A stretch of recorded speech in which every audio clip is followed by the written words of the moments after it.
Graça e paz, família, tudo bem? Então, eu tenho tido um desejo muito grande de falar acerca de 1 João, e as minhas mensagens nesses últimos tempos têm sido sobre esse livro, nessa carta, onde o apóstolo João, ele preocupado com o andamento da igreja daquela época, com as doutrinas que estavam entrando dentro das igrejas e muitas coisas de forma muito errada, ele trouxe um entendimento acerca de Cristo, acerca de quem era Jesus, de quem era Jesus Cristo, principalmente, porque tinha umas doutrinas muito erradas a respeito disso. E eu já estou no capítulo 3, hoje eu vou estar falando a partir do versículo 2, de sermos semelhantes a Jesus. Então eu queria muito compartilhar essa palavra com você, com aqueles que fazem parte do ministério, da casa, daqueles que fazem parte do ministério de Cristo, espalhado na face da terra.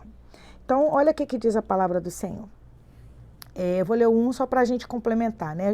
Primeira carta de João, capítulo 3, do versículo 1 e o versículo 2. Diz assim: Vede com grande amor nos tem concedido o Pai que fôssemos chamados filhos de Deus. Por isso o mundo não nos conhece, porque não o conhece a Ele. Amado, agora somos filhos de Deus e ainda não é manifesto o que havemos de ser. Mas sabemos que quando Ele se manifestar, seremos semelhantes a Ele, porque assim como é, o veremos. E quando a gente para ver essa questão de ser semelhante, eu fui buscar no Google, né, que hoje a gente nem fala mais na Aurélia, a gente fala no Google, né? E aí eu fui buscar no Google o que significa semelhante. Significa que é da mesma espécie, da qualidade, natureza ou forma em relação a outro ser ou coisa, algo que seja similar. E eu fui buscar também a parte que fala de imagem. Imagem significa representação, reprodução ou imitação da forma de uma pessoa ou de um objeto. Por que eu estou falando de imagem e por que eu estou falando de semelhança? Quando Deus criou o homem, lá em Gênesis capítulo 1, versículo 26, o Senhor falou assim no seu conselho, né, no conselho do seu beneplácito, o Senhor falou: façamos o homem a nossa imagem conforme a nossa semelhança. O homem foi criado à imagem e à semelhança de Deus. O homem foi criado sendo da mesma espécie, qualidade, natureza, forma, similar, como diz aqui, representação, reprodução, imitação da forma de uma pessoa ou de um objeto. O homem foi criado à imagem e semelhança de Deus. É uma coisa que a gente às vezes tem um pouquinho de dificuldade de entender, porque a gente pensa, se o homem foi criado à semelhança de Deus, Deus é negro, Deus é branco, Deus é alto. Mas não, a gente vai em algo mais profundo ainda. Deus é Pai, Deus é Filho, Deus é Espírito Santo. O homem é corpo, alma e espírito. A gente pode citar várias coisas que são formadas pela uma certa trilogia, como a música. A música, para ser música, ela tem que ter ritmo, ela tem que ter melodia. E ela tem que ter ritmo, melodia e harmonia. É o que faz a música ser música. Um triângulo, para ser um triângulo, ele tem que ter 3 partes para ele ser um triângulo e tantas outras coisas mais. A gente consegue entender que quando Deus criou o homem, fez a sua imagem, a sua semelhança. Mas o que aconteceu com o homem? Que o homem perdeu a imagem de Deus e a semelhança de Deus. Aconteceu algo que está escrito lá em Gênesis capítulo 3. O homem pecou. E com isso, o homem foi desligado de Deus. Antes do homem pecar, a comunicação do homem com Deus era a mais natural possível, era a mais simples possível, era algo que fazia parte do homem em tudo que ele fazia, em tudo que ele lidava, todos os trabalhos que ele teve, que Deus deu orientação para ele fazer, de lavrar a terra, de dar nomes aos animais, não existia nenhuma dificuldade do homem obedecer e entender a voz do Senhor. E a palavra ainda fala que na viração do dia o Senhor vinha, conversava com o homem, estava com o homem. Mas o pecado, o que o pecado fez?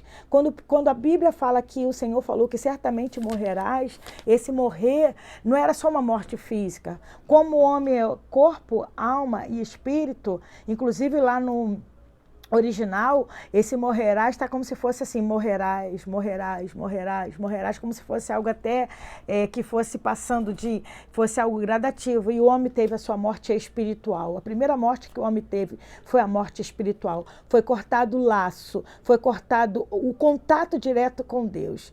E, consequência disso, foi cortado a amizade, a comunhão com Deus. E, consequência, veio a morte também física, como a todos os homens foi passado isso. E como Adão pecou, como Eva pecou, a morte passou para todos os seres humanos. E era preciso que alguém viesse para ser um sacrifício perfeito, para ser aquele que serviria como uma ponte novamente a Deus, aquele que se colocaria no lugar do homem, para que o homem chegasse novamente a Deus. A gente, quando lê a história, quando a gente lê a Bíblia, a gente pode ver vários homens que foram levantados por Deus, a gente pode ver Abraão, que foi levantado por Deus, a gente pode ver Davi, pode ver Moisés, Abel, né, foi o primeiro a sofrer, inclusive por obediência ao Senhor, por oferecer uma oferta que foi agradável ao Senhor, mas nenhum desses foram capazes de morrer por alguém. Nenhum desses foi uma oferta que o Senhor poderia receber para morrer por alguém. Foi necessário o próprio Deus vir aqui em forma de homem, se entregar por mim, se entregar por nós, para que novamente nós pudéssemos chegar a Deus. E quem foi essa pessoa? Foi Jesus. Aí vem João e fala que, vede como é grande o amor que Deus nos deu. Porque o amor de Deus foi demonstrado em dar. E ele deu quem? Ele deu seu filho.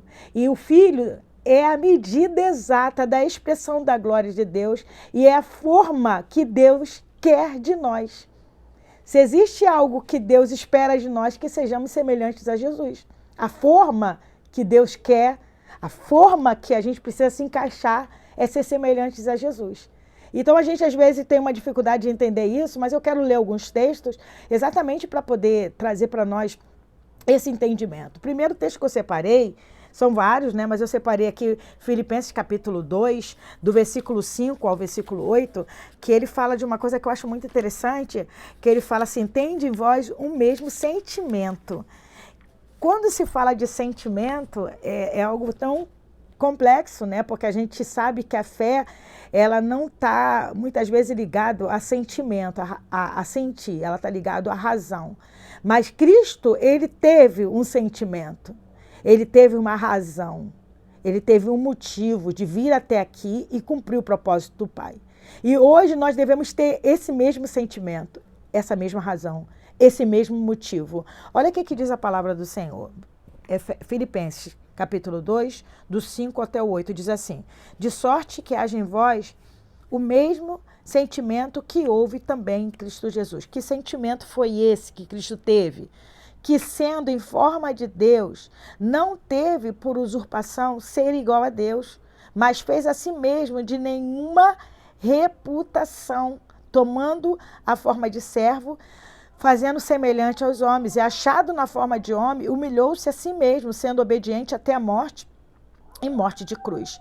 Então a gente consegue perceber que o sentimento que Cristo teve é muito forte, é muito tremendo, é muito difícil até da gente entender, porque ele fala que sendo em forma de Deus, não teve por usurpação ser igual a Deus. Ele abriu mão da sua glória, ele abriu mão de tudo que ele era, de tudo que ele e o Pai somos um. Você lembra desse texto que fala lá em João? Eu e o Pai somos um. Ele abriu mão de tudo isso. Para quê? Para que eu tivesse vida, para que você tivesse vida, para que houvesse em nós o quê? Uma regeneração, uma transformação tão profunda que seja capaz de nos ligar novamente ao Pai. Então, quando a gente fala de ser semelhante a Jesus, vai implicar da gente entender do nosso chamado e que o nosso chamado tem a ver com abrir mão. Se Cristo, sendo Cristo, abriu mão de quê? De ser sendo o próprio Deus, não usou por usurpação, mas fazendo-se servo, esvaziou-se a ponto de tornar a menor das células que existe e nascer numa mulher, para que nascesse de forma humana, vestiu a nossa capa humana, sofreu com a nossa capa humana, morreu com a nossa capa. Mas o que mais importante disso tudo é que ele ressuscitou. A morte foi vencida. Porque quando o Senhor falou, certamente morrerás, ninguém na história, ninguém na história, você vai ver que conseguiu ressuscitar a si mesmo. Quem ressuscitou Lázaro, quem que ressuscitou aquele filho da viúva foi o próprio Cristo. Mas ninguém na história venceu a morte. Cristo venceu a morte, para que através da sua vida em nós também vamos vencer a morte. Porque nós não morremos, aqueles que estão em Cristo Jesus não morrem. Né? Então, assim, é uma coisa interessante da gente entender, ser semelhante a Cristo, eu preciso abrir mão. Eu achei interessante aqui também que ele fala assim, se fez a si mesmo sem nenhuma reputação.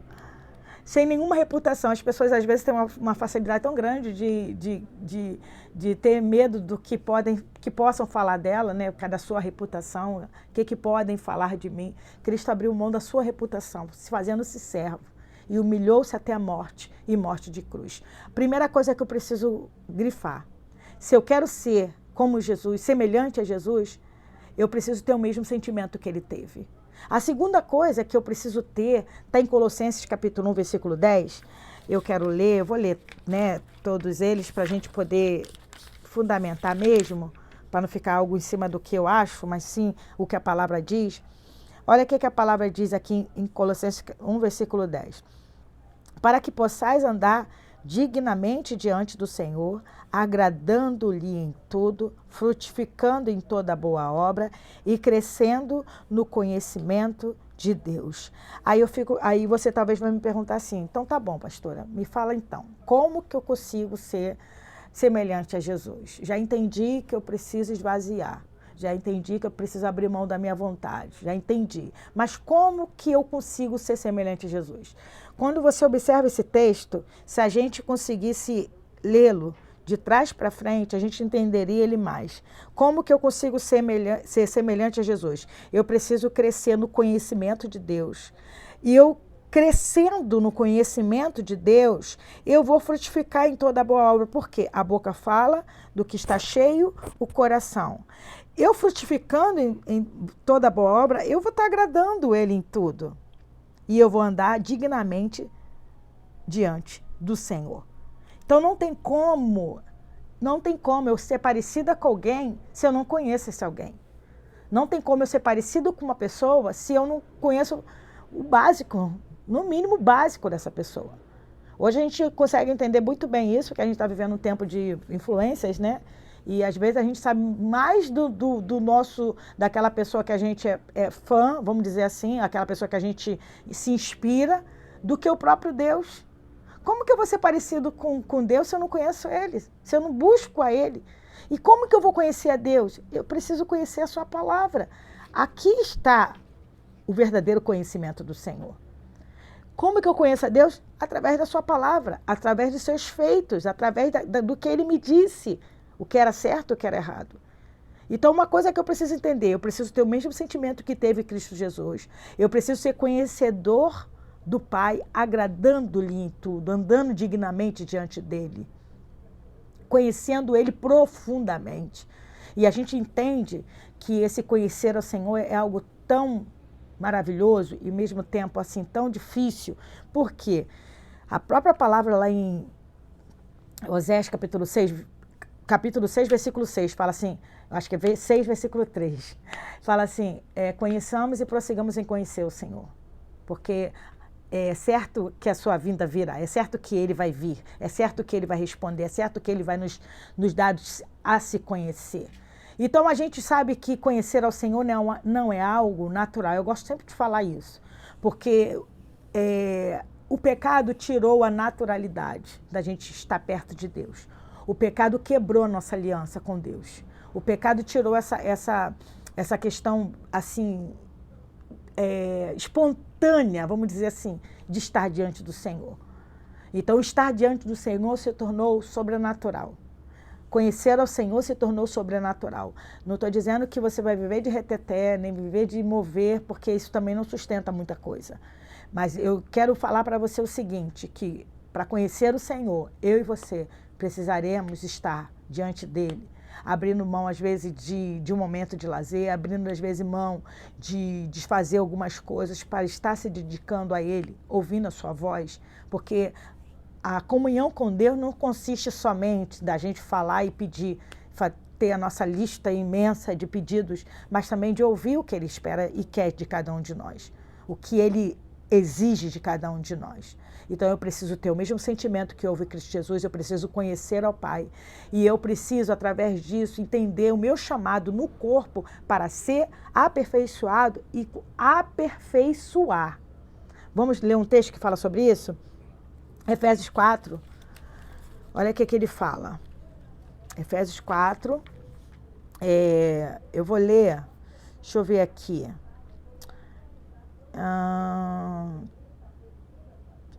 Eu vou ler a partir do versículo 11 mesmo.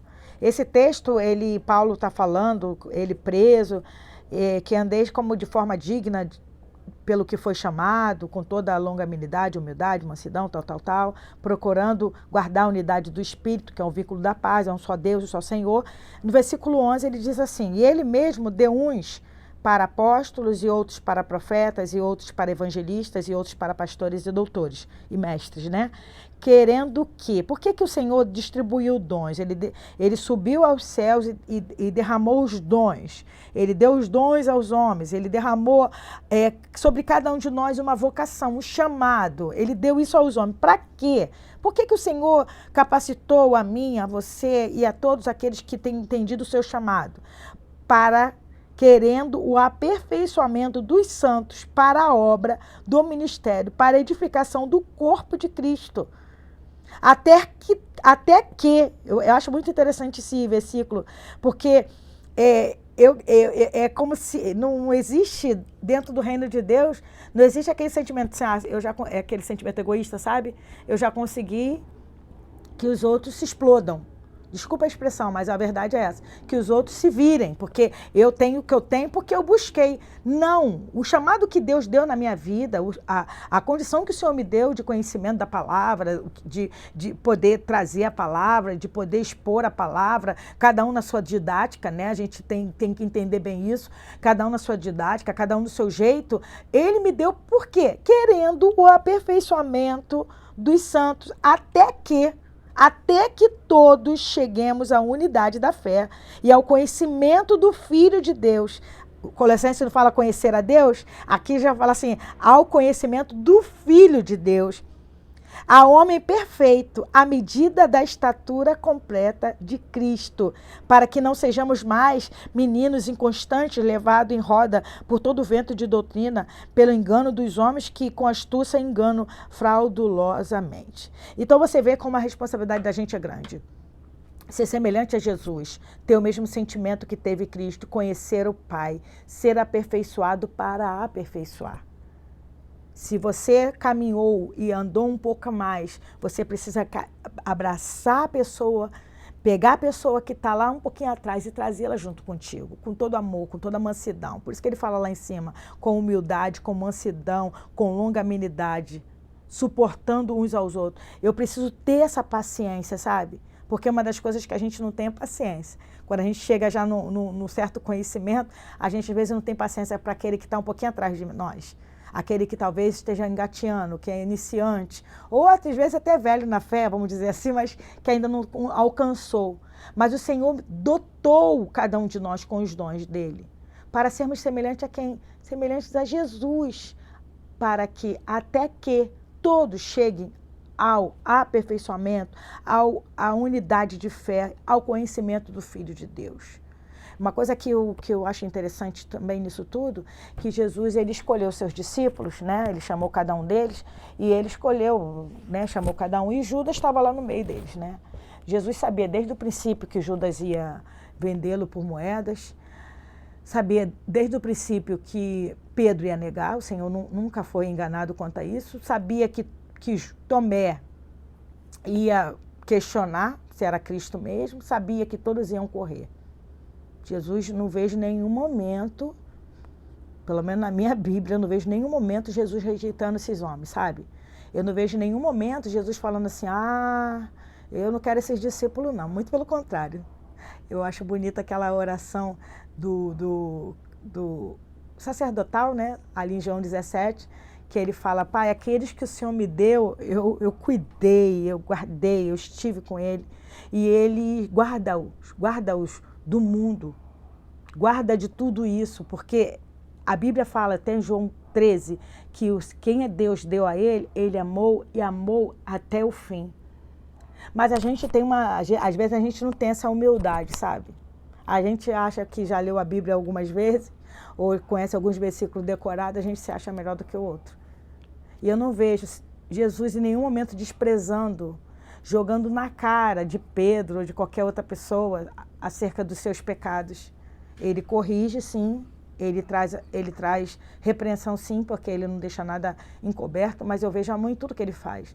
Então, se eu entendo que o Senhor está me chamando para ser semelhante a Jesus, eu vou ter que rever, talvez, muitas das minhas atitudes.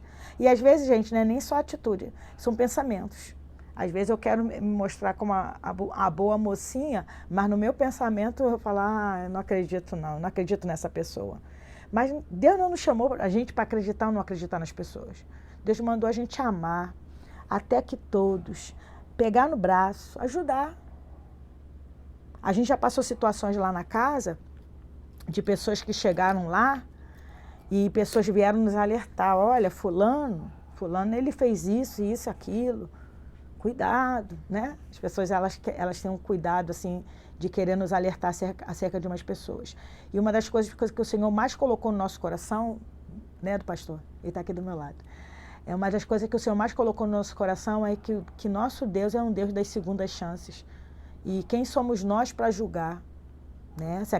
Se aquele era o momento da pessoa voltar para Cristo, se aquela era a oportunidade, se a igreja ali é o lugar, a casa, né, que o Senhor nos chamou casa, era o lugar, e que a gente precisava recebê-lo com muito amor, e a gente o fez assim, com muitas pessoas, inclusive. Algumas pessoas não estão com a gente, realmente não conseguiram resistir ao pecado. Algumas pessoas Deus preparou e levou para a glória. E outras pessoas estão lá, frutificando para a glória do Senhor. Vocês estão entendendo, igreja? Não estou aqui para falar de pecado, de erro de ninguém. Eu estou falando que a gente foi chamado pelo Senhor para viver esse ministério. Se semelhante a Jesus, significa eu andar e meio que carregando, porque eu já fui carregada, está entendendo? Eu já fui carregada, eu já fui puxada, empurrada. Por causa do meu chamado hoje, eu preciso entender que eu também preciso puxar e empurrar pessoas para viver esse propósito. Isso é ser semelhante a Jesus. Outra palavra também que eu quero destacar está em 2 Coríntios 3,18.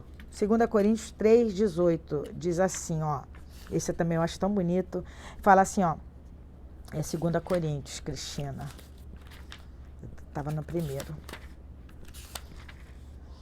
Diz assim, olha, vamos lá, achei. Mas todos nós, com o rosto descoberto, refletindo como um espelho a glória do Senhor, somos de novo, eu falei isso ontem, Paulinha anotou lá, vou ler de novo, somos transformados de glória em glória na mesma imagem, como pelo Espírito do Senhor. Vou ler novamente. Mas todos nós, com o rosto descoberto, refletindo como espelho a glória do Senhor, somos transformados de glória em glória na mesma imagem, como pelo Espírito do Senhor. Esse texto aqui é interessante. Ele está falando de Moisés. Quando Moisés subiu no monte, ele ficou ali 40 dias diante da presença do Senhor, e quando ele desceu, o rosto dele brilhava tanto que ele usou um véu, né, que as pessoas tinham até um pouquinho de medo, vamos dizer assim, um temor, porque é como se ele refletisse a glória do Senhor. Mas passado algum tempo, aquele brilho no rosto começou a passar, e meio que Moisés não queria tirar o véu, porque aquilo ali, de certa forma, mexer com orgulho, né? Vamos dizer assim, se você tirar o véu, o pessoal vê que eu não estou mais brilhando, vai desdenhar talvez do meu ministério. Paulo está falando sobre isso e está falando sobre a realidade que somos nós hoje. A realidade que somos nós hoje é o seguinte, que hoje não tem esse véu, todos nós estamos com o rosto descoberto, mas estamos refletindo como um espelho. A gente está refletindo a glória de quem? A glória do ministério da gente? Não. A glória de um líder que está sobre nós? Não. A glória, eu até gosto de citar isso, porque tem pessoas que chegam para mim e falam assim, ai, pastora, me passa essa unção, bota a mão aqui na minha cabeça e passa a tua unção para mim. E eu falo assim, a unção que Deus deu para mim é minha, busca a tua unção, porque, gente, seria até fácil, vamos dizer assim, né? Seria até fácil, eu coloco a mão ali, a pessoa não tem vida com Deus, não busca o Senhor, não tem nada, compromisso nenhum, passou a unção como se a gente fosse, né, o próprio transmissor, mas não somos. A gente aqui fala que refletindo como um espelho, a gente reflete como um espelho a glória do Senhor. E cada um precisa estar dentro do seu chamado, dentro do seu ministério, dentro da sua vocação, entendendo que a glória, ela não é nossa. A glória não é minha, a glória não é do pastor, a glória não é do fulano, do ciclano. Ah, mas pastora, fulano tem um ministério muito abençoado, porque a igreja dele tem 1000 membros. Ciclano tem um ministério muito abençoado, porque ele viaja pelo mundo inteiro. Gente, não confunda abençoado por números, não confunda. Não entra nisso, sabe por quê? Porque você está colocando em xeque coisas que não é para colocar. Deus chamou uns para multidões, Deus chamou outros para interceder, que nem aparece. Já viu o ministério de intercessão aparecer? Existem pessoas que estão de pé hoje, ministerialmente falando, porque existem pessoas que oram por ele que nem aparece nome. Então é muito complicado quando eu acho que fulano é mais abençoado porque tem 1000 e outro que tem 10 pessoas não é abençoado. Se você for olhar o ministério de Cristo, se a gente for avaliar dessa forma, Jesus teve um ministério talvez frustrado, porque ele começou com 12. Chegou num determinado momento, ele estava com uma galerinha boa. Ele falou sobre carne, beber sangue, comer, beber... gente, beber... Exatamente. Ele falou sobre isso, comer carne, beber sangue, uma galera meteu o pé. Ele poderia se sentir frustrado. Não, ele chegou para os seus discípulos e falou assim, aí os discípulos falaram, Senhor, mas dura esse discurso, né? Palavra difícil também. O Senhor não quer que a tua igreja fique cheia, não? Tem que falar umas palavras mais motivacionais, vou aproveitar, né? Tem que falar umas palavras mais motivacionais. O Senhor traz essa palavra dura. Aí o Senhor falou para eles assim, vocês não querem ir embora também não?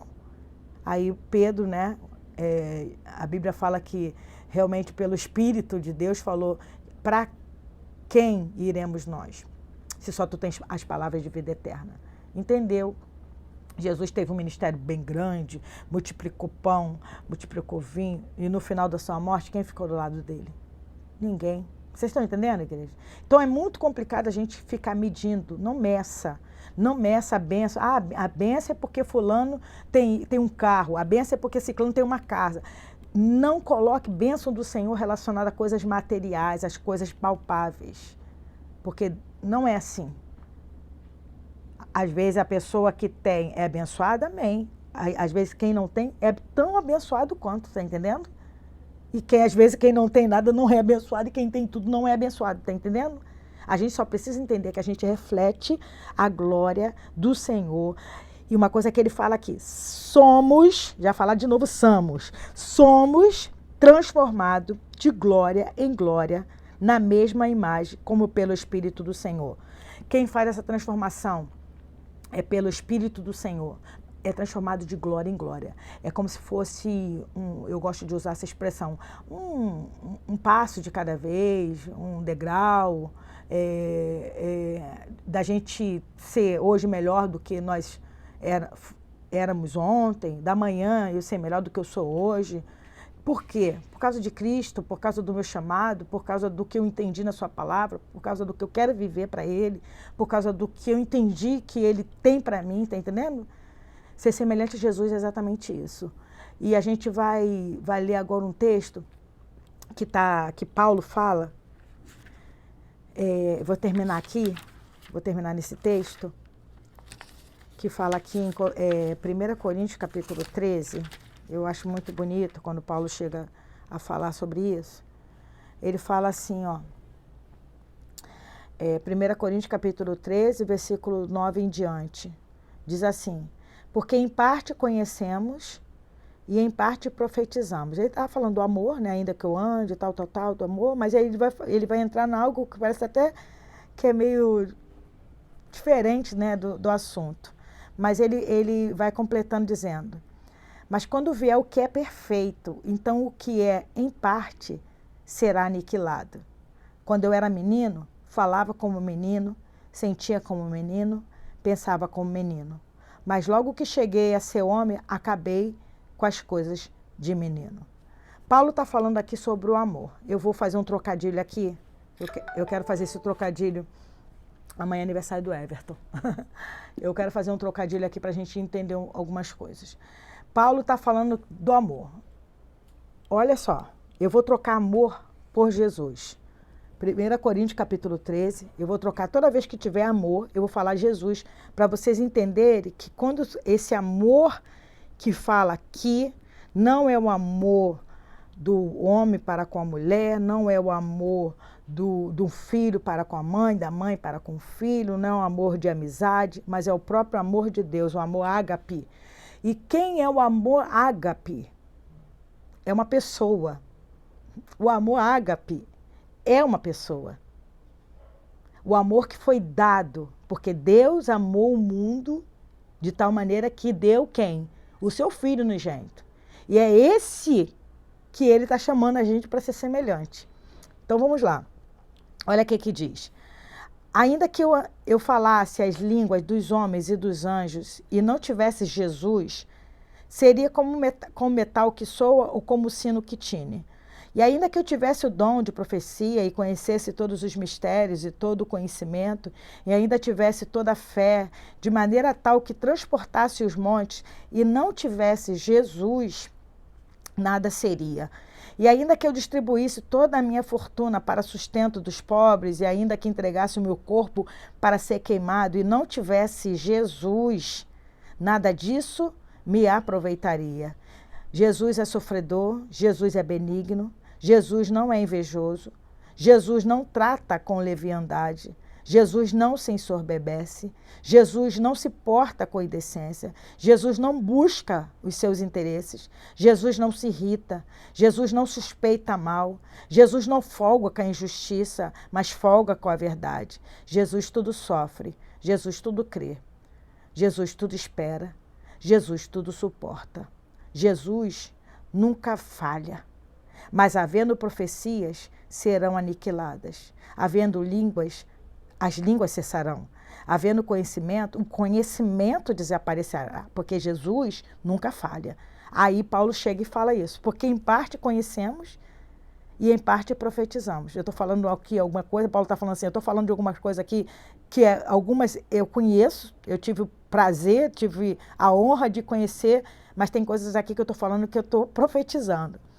Aí ele fala, mas quando vier o que é perfeito, quando Cristo se manifestar, como a gente leu lá em João capítulo 3, quando ele vier, o que é perfeito se manifestar, o que é em parte será aniquilado. Aí ele fala de uma coisa que a gente entende bem. Quando eu era menina, eu falava como menino, sentia como menino e pensava como menino. Mas logo que cheguei a ser homem, eu acabei com as coisas do menino. Agora vemos por espelho, em enigma, meio embaçado. Mas então veremos face a face. Agora conheço em parte. A gente não tem totalidade do conhecimento de quem é Deus, de quem é Cristo Jesus na sua totalidade. Mas então conheceremos também como sou conhecido. Então a gente tem que entender que esse tempo que estamos vivendo aqui é um tempo de aperfeiçoamento. É um tempo da manifestação de sermos filhos de Deus. É um tempo onde eu abro mão da minha vontade, eu tenho o mesmo sentimento que teve Cristo Jesus, onde eu entendo que eu preciso ser regenerada, que preciso ser transformada a cada instante, onde eu entendo que a minha vontade, por mais boa que ela seja, por mais altruísta que eu penso que ela seja, muitas vezes não é, porque está manchada por causa do pecado, está obstruída por causa do pecado. Eu preciso ter a mente de Cristo, eu preciso estar cheia de Cristo, eu preciso estar cheia da presença do Senhor. Então, assim, essa palavra eu queria deixar para o teu coração. Eu vou ler novamente lá João, e eu queria que você entendesse quem é a forma que Deus quer que a gente entre. A forma é Jesus. A forma é Cristo. Amados, agora somos filhos de Deus e ainda não é manifesto o que havemos de ser, mas sabemos que quando Ele se manifestar, seremos semelhantes a Ele, porque assim como é, o veremos. Que o Senhor nos ajude, né? Que o Senhor nos abençoe e nos guarde, em nome de Jesus. Fiquem com Deus, obrigada aí pelo carinho, tá?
Jesus.